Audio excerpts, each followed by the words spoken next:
folks, and welcome. This is Ardwulf, and this is episode 3 of our playthrough of Soviet Dawn, a States of Siege game by designer Darren Leveloff. This edition was published by RBM Studios in C3I Magazine, issue number 27. As of the time of filming, I do not have any additional corrections, so let's get right into it by drawing a new card. Kolchak undermines joint offensive. We advance the Baltic and the Allies' tracks.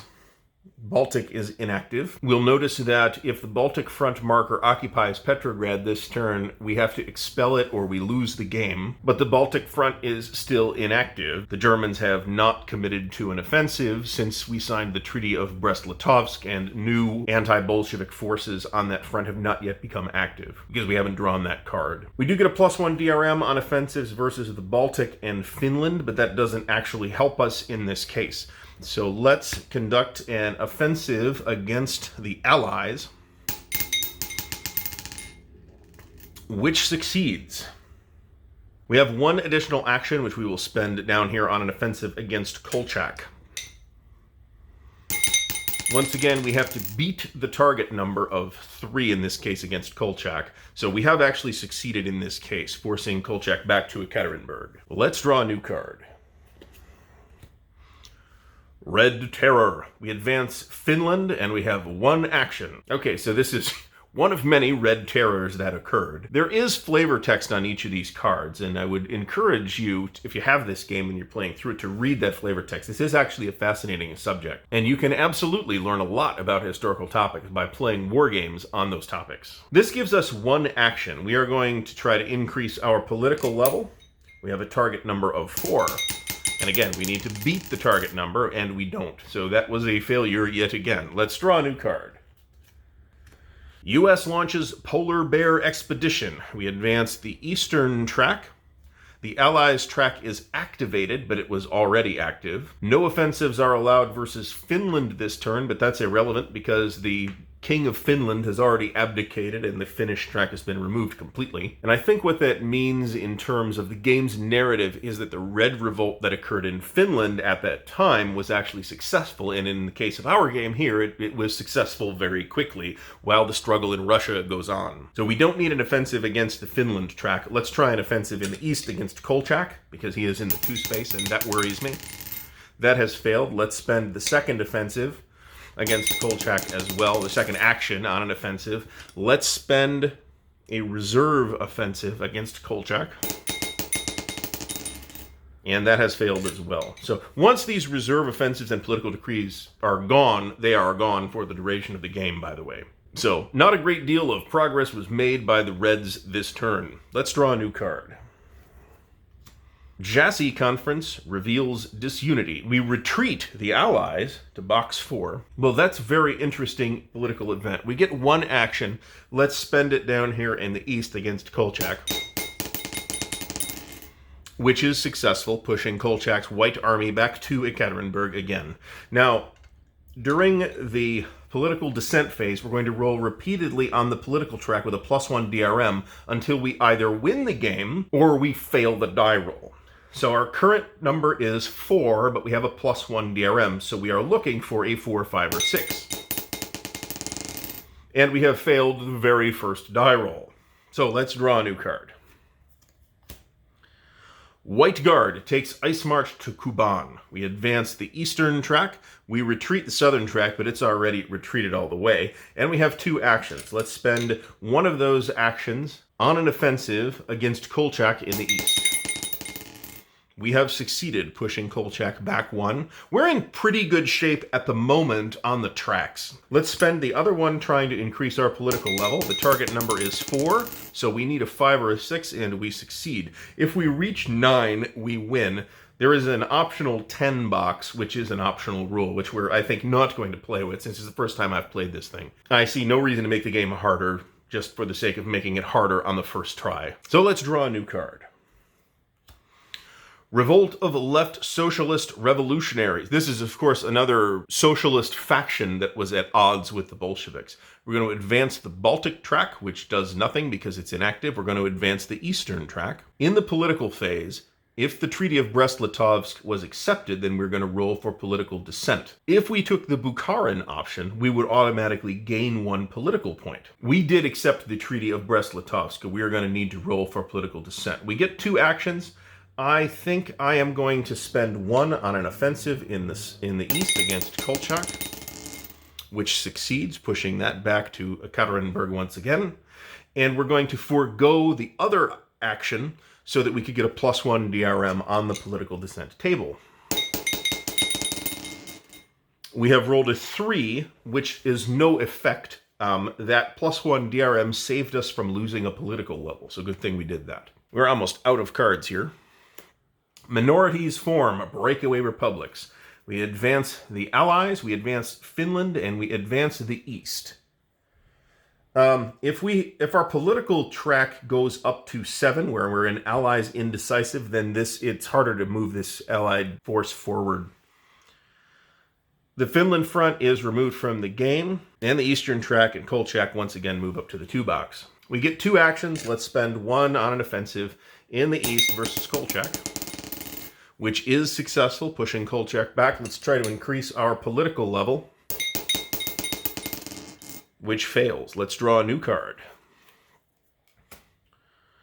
German capitulation. This brings in the Dawn cards. The Great War ends. So during the headline phase, this icon means that these actions occur during the headline phase. We're going to add the Dawn cards. We'll do that in a second. So we're going to shuffle these 3 or 4 remaining previous cards, 3 remaining cards into the Dawn cards. I'll do that off camera. We're going to replace the German marker with the Judenich marker, and we are going to activate the Baltic track. And now I may come to regret not fortifying Petrograd. And this also activates the Allies track, but it was already active. And now we have shuffled the Dawn cards into the deck. So let's draw a new card. Anti-Semitic pogroms. We advance the Baltic track, the Allied track, and the Poland track. Poland is active now. We get 3 actions with a +1 DRM versus the Southern track and the Allied track, and we get a +1 DRM on the political table this turn. So that's actually pretty good. Let's spend 1 offensive against the Allies, which fails. Again, remember, we have to beat the target number. Let's spend 2 rolls on the political level track with a +1 DRM. Our target number is a 4, which means in this case, we need a 4 because we got the +1 DRM. Let's spend the last actual action, and that will go up by 1. So Allies are now indecisive. So what this means is that we turn the Allied marker 90 degrees to signify that they're indecisive, and unless an action changes the status, or unless our political level goes down again, we do not normally advance the Allied track. However, I can conduct offensives against them normally. Let's spend a reserve offensive to conduct an offensive against the Allies, since we get a +1 DRM on that this turn. And we have failed. Let's blow a political decree, our last political decree. This may be a mistake to do on an additional political level roll. And our target number is 5. We have a 5. We need to beat our target number, not just exceed it. So let's draw a new card. Ukrainian Directory struggles. We advance the Allies, but again, the Allies are indecisive, so we don't. We advance the Poles, and we get 2 actions. We get a +1 DRM versus the Southern track, but the Southern track is already at its farthest away, so we don't need to worry about that. Let's attack against the Poles for 1 of our offensives. That fails. Let's attack the Poles again. I do not wish to lose a political point if they enter Kiev. That's the thinking there. And that is successful, so we'll push them back to Lvov. And that's the end of this card. Let's draw a new card. Czech Legion sales. Ticket paid in gold. We advance the Allies, except they're indecisive, so we don't. We advance Poland yet again. We remove the Czech Legion marker from play. And I have absolutely been forgetting about the -1 DRM against this track. Oops. I have undoubtedly made some mistakes on that, and it may have made a difference. So let's move him up at 1 turn just to counteract it, but then this retreats it, so the Eastern track moves backward again. We advance the Allies and the Poles again. and we get 2 actions. So let's conduct an offensive against the Poles, which does not succeed. Let's conduct a second offensive against the Poles, which does succeed, pushing them once again back to Lvov. Let's draw a new card. Tukhachevsky advances boldly. We advance Finland, which doesn't happen, and the South, which does. We get 3 actions with a +1 DRM versus East or Poland, and we get a +1 DRM to reorganize. Let's roll 2 dice to try and reorganize the Red Army. You need to roll a 6 to even get a roll on this table, so I haven't been actually rolling unless I have a DRM to do it. So let's do it once. And that didn't succeed. The target number functions differently than every other target number in the game. You have to roll a 6. So it's in this game's terms, that's a target number of 5. Let's make the second roll, which does succeed. So now we roll a second time on the Red Army reorganization table. Let's roll in the cup. And we've rolled a 3. So we get armored trains, +1 DRM for 1 offensive per turn on any front. So this will go, where does this go? Well, let's just put it here for now. We do move the I forgot to do it again. We move the Great War status up. The Great War has ended. There's also the Imperial Gold Reserve. You basically get this if you roll something else that you've already pulled off the chart. So since we have 1 action left, let's do an action against the Allies. No, let's do an action against the Poles with a +1 DRM for the card and another +1 DRM for the armored trains, so +2. That's a 4. That is successful in this case. So we've pushed the Poles under Pilsudski, I think is the name, all the way back to Warsaw. Let's draw a new card. Bulak Balakowitz assists the Poles. Finland is removed from the game. The Eastern track advances again, and the Poles advance once again. The Poles are very active. And we get a -1 DRM versus Poland. I'm not hugely worried about Poland right this second. We get 3 actions. Let's conduct an offensive in the East. Let's use our armored trains bonus for a +1 DRM, which succeeds, pushing Kolchak back to Ekaterinburg. Let's spend another action on a political action. I need a 6 for this. I got a 6. I am 1 step away from achieving international recognition and victory. Let's spend the 3rd action on that. Well, that, was a nice try. So let's draw a new card. Red Frunz Offensive routes Eastern Whites. We advance the Baltic track, which is bad. We advance the Southern track, which is also bad. The Eastern front can be removed from play this turn. So we'll conduct that in the political phase. Let's do our 2 actions first. We get a +2 DRM versus Eastern. I'm inclined to use them both. We want to push this back. If during the political phase, the Eastern marker is in the 5 box, then it is automatically removed, and we want that. So let's spend our first action on an offensive against the East. That's a +2 for a total of 4, which does push that back. Let's conduct a second offensive in the East, which pushes it back again. Now we're in a little bit of hot water here on the Baltic track, and allies are indecisive. So that's not a huge problem right now, but the Baltic is potentially a problem. But this removes, now Kolchak is in the final box in the political phase, so that front is completely removed, and that's good news for us. Let's draw a new card. Whites flee to and fortify the Crimean Peninsula. All right, this is bad. All right, we advance Finland, which is removed, the East, which is removed, but we also advance the Baltic. Petrograd is actually not fortified. I put this out to explain it and left the marker there for some reason. That is going to lose us a political marker. The Southern front can be, and we get 2 actions, the Southern front can be removed from play this turn. I think that's very desirable, so let's conduct our 2 actions against the Southern front. The first one, we'll use our armored trains bonus, so +1 DRM.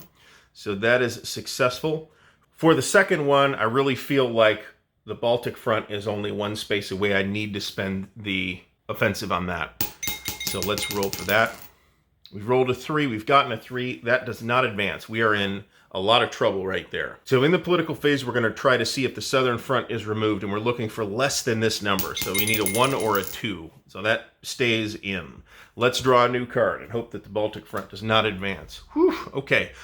Poland advances. That's bad. Eastern Front is removed. We get 3 actions with a +2 DRM against the Baltics, +1 DRM versus Southern or Eastern. So let's definitely use that +2 DRM on the first offensive against the Baltic front.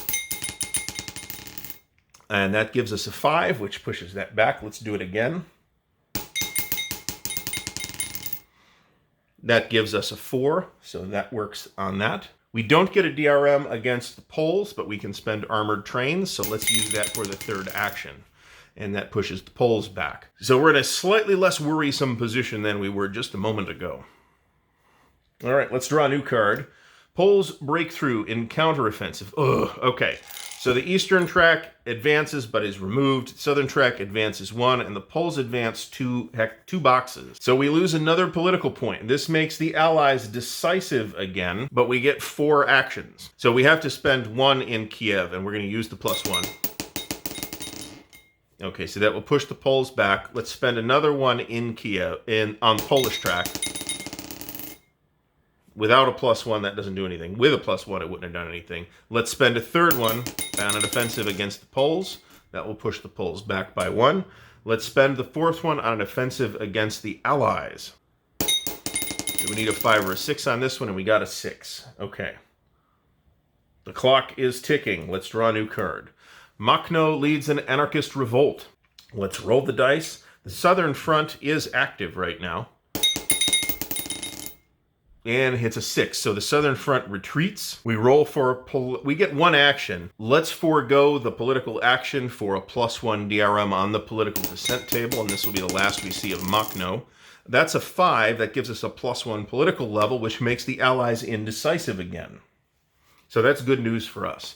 And then this stays in the discard pile now because the Dawn cards are in the game. So this could come up multiple times. Thinking about it, it's only going to come up twice total. All right, the end approaches. Let's draw a new card. No war, no peace proclaimed. We advance the Baltic front. We advance Finland, which isn't in the game, the Eastern, which isn't in the game, and we advance the Southern front. And we get 3 actions with no restrictions. Let's take 1 action against the Baltic front with our +1. That's a 5. That pushes that back. Let's make a roll to increase our political level with a target number of 5, so we need a 6. Let's spend the 2nd roll on the political table as well. Unfortunately, that's not good enough. So that's the end of that turn. Let's draw a new card. Denikin Unstoppable, Objective Moscow. So in the enemy movement phase, we advance the Southern Front 1 box. I may then take 1 action. Oof. Okay, so we need to conduct an offensive against the Southern. We're going to use our +1 DRM for that. Okay, so we are going to force him back. If this action does not result in a successful offensive versus the South, please repeat the procedure. Continue until you're victorious, or it advances to Moscow and you lose. So this is actually another one of those death spiral cards, except it is a true death spiral to the point of losing the game, unlike the other one, which you could potentially win the game with. It's an interesting design decision to include cards like this. And it does sound like that is all of our actions for the turn, so let's draw a new card. Red Cossack, Konarmia formed. We advance the Eastern track, which is out of the game, and the Southern track, and we get 3 actions. The Poland front can be removed from play this turn, but we get a -1 DRM versus Poland. Okay, we're going to do some interesting things here. We're going to do an offensive against the South. We're not using armored trains. 4, 5, or 6 will succeed. It will force that back. We're going to do an offensive against Poland. We're at a -1 DRM from the card, but we can get a +1 DRM from the train. And we have forced that back. That will remove Poland during the political phase, so that is very desirable. And let's use our 3rd action to try to increase our political level. Again, we're trying to get a 6, which we didn't get. All right, so in the political phase, we remove the Poland track from the game. It is now permanently kaput. Let's draw a new card. Polish-led Central European Federation. We advance the Southern track. Then we get 2 actions with a +1 DRM versus the now defunct Poland. Well, let's spend 1 of those with a +1 DRM against Denikin's Southern forces. So that will push Denikin back by 1. Let's spend the second action to try to increase our political level. We're rolling for a 6. We gotten a 6. We are one step away from victory. Last time this came up, though, we got punted down by a card. So let's draw the next card. The French forces occupy Odessa. For being indecisive, the Western Allies are sure being busy. Okay, so we advance the Baltic by 1, Poland and Eastern by 1 each, but they're inactive. We get 2 actions, but we may forfeit one of the above actions for an automatic retreat versus the South. I say no. We get a +1 DRM to reorganize. Let's roll at least one +1 DRM to reorganize. Okay, so that failed. And then, yeah, let's take the second action and retreat the South. Let's draw a new card. Okay, I will point out that if, the way I'm reading the rule anyway, I've already lost the political point for having Petrograd occupied. I don't believe I lose it again. British soldiers repulsed mutiny. We advance the southern track by 1 and the Poland and Finland tracks by 1, but they don't count because they've been removed from the game. The Allied front can be removed from play this turn, which would be nice, and we get a +1 DRM versus the Allies. I am going to try to increase... Let's spend a reserve offensive right now to try and force the Allies back with the +1 DRM and the +1 from the armored trains. That is a total of 4. We need 5. Let's try it one more time with one of these 2 actions. Just a +1 DRM. That fails. Let's try it with the second of these 2 actions. And we got a 5, so that will push the Allies back. That's great because that removes the Allies this turn. I want to force this unit back, so I'm going to spend the last reserve offensive against the Baltic Army, which is a wash, doesn't go off. All right, and again, because the Allies are in their last box, they are removed as well. So the only tracks that I still have to worry about are the Baltic tracks and the Southern tracks, both of which are 2 spaces away. Let's draw one more card. We're going to draw 2 more cards. We advance the Eastern box and the Allied box. Both of them have been removed from the game. We position the Curzon line marker. So what that does is I would put this Curzon line marker in place. And anytime I conduct an offensive against the Poles for the remainder of the game, I would have to roll on the political dissent table in the political phase, which is not necessarily undesirable. We have spent all of our political decrees and reserve offensives, and we have one more card. The coup captures Admiral Kolchak. Okay, that's hilarious. The Kolchak marker has already been removed from the game. We advance Finland and Poland, both of which are removed. We get a +1 DRM versus Eastern, and we get 2 actions. Let's spend both actions on the Baltic track. We get a +1 DRM for armored trains. That pushes this back. Let's roll it again without the DRM. And that pushes this back as well. So, again, by my interpretation, by the rules not actually saying that if we run the deck out, the game is over, I believe that the game is over. There are quite a few cards in this game, so that interpretation, like I said, does make sense to me. I had mentioned that in the previous episode, and I filmed this one back to back, so that makes sense. So we've achieved what looks like a military victory by not allowing Moscow to be occupied at any point during the game. We do have a points calculation, however, telling us exactly how dramatic a military victory has been achieved. Each removed front scores 6 points. So that's 24 points for the 4 removed fronts. Fronts that are still active gain a number of points equal to the number in the box that they're in. So that's another 6 points. That's a total of 30 points. We get 2 points for each marker. Those are these markers that are still available, none of those. And we get a number of points equal to the position of the political level marker, which is at 8. So we have a total of 38 points, which is an international victory, the highest level of victory possible. So that's it. That's our entire game of Soviet Dawn. I hope you've enjoyed the playthrough. There'll be one more video, a wrap video, explaining my opinions on the game, but I have had fun with it. I'll tell you that right now. If you do have any rules corrections, I'll be happy to hear about them. Please mention them in the comments. If you've enjoyed the video or the series, please give the video a thumbs up. Please don't forget to subscribe to the channel and click the little bell icon to get notified when new content comes out. If you'd like to support Ardwulf's Lair, please share the content around on social media, or click on the Patreon link in the video description. Until next time, thanks for watching and happy wargaming.